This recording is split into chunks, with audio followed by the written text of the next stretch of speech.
So you guys know the Lion King, right? You guys know how big ideas happen from pitches. And the pitch from Lion King is actually pretty cool. So the story is that Charlie Fink, he's the creator of Lion King, he went to an elevator with another person, like the person in charge of making movies happen in Disney, and he pitched the idea of Lion King by saying only 3 words. He only said, Bambi in Africa. And the person in charge was convinced, like, then Lion King happened. With all these 3 words, there'll be no Lion King, so appreciate them. So my goal today, what he did is called elevator speech. There's no double meaning to it. It literally means elevator speech, what a speech you do in an elevator for like 30 to 60 seconds. And it even says that in my business writing textbook, the 3rd edition, so you guys want to know. And so my goal today is to inform you how to make an elevator speech and probably remind you about the importance of knowing how to make one. And again, I learned this in my business writing class, like you did. And let's get into making an elevator speech. So first, who are you talking to? Know who you're talking to, because the way you talk to your mom is different to the way you talk to your parents. So like grabbing attention from different people is different, because especially for important people, like they're very important to the point where every second counts. To you, 30 seconds may not seem like a lot, but to them, they have places to be and meetings to go. So like you better make those 30 seconds in the elevator together worth it. Because yeah, they probably would rather be anywhere else but with you. Anyway, next, you have to identify your goal. What's your goal? So this point I got from Mind Tools, because every source I looked up, even my professor, Dr. Davis, and the textbook, everyone says the steps differently, so I just gathered from different sources. And this one's from Mind Tools. And it basically says that we have to have a speech objective. You have to know what you want. Do you want your idea to happen? Or do you want your research to be funded? Or do you just want to be hired by Disney that badly? I don't know. So identify a goal. And then, who are you?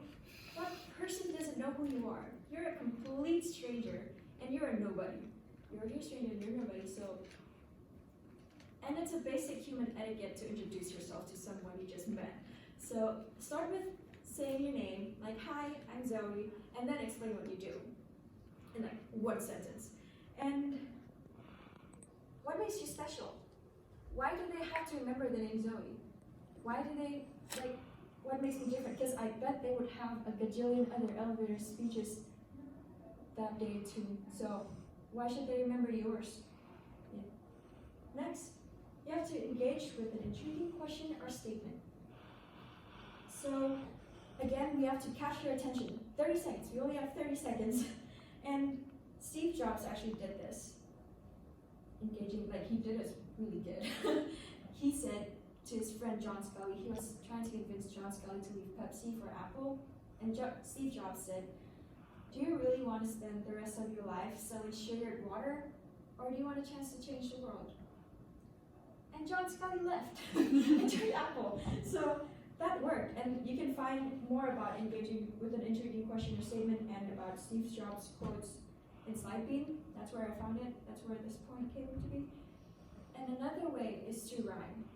You know those nursery rhymes that you just can't get out of your mind till the day you die? Like Lefty Lucy, Righty Tighty. It just can't get out of your head.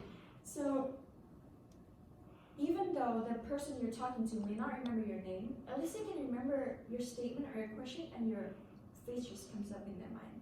We just want to leave that impression. That's why it's so important to engage with an intriguing question or statement.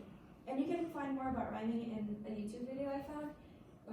The YouTube account was Thinker without the vowel, so it's like THNKR, somewhere in there.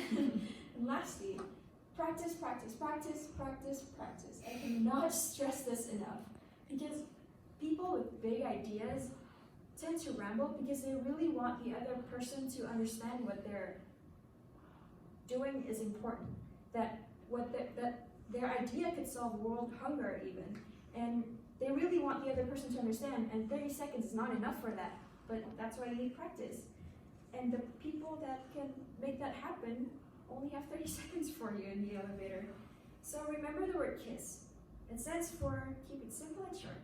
It's by personalbrandingblog.com, How to Write 60-Second Elevator Pitch. Dr. Davis made me read that, so that's from there. And also practice the nonverbals for that, because I get intimidated by big people, and if I don't want to embarrass myself, so practice the nonverbals. And so yeah, that's it. Now you know. Sorry, I don't have a presentation aside for that. Now you know like